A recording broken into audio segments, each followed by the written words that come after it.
Chandler's mother was beaten half to death in a home invasion last week.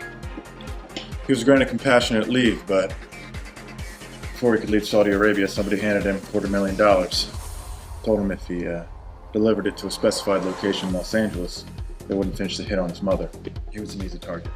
Only child. A local informant tipped us off. Chandler said that he'd work with us, but before he could even make it to the spot, someone took a shot at him.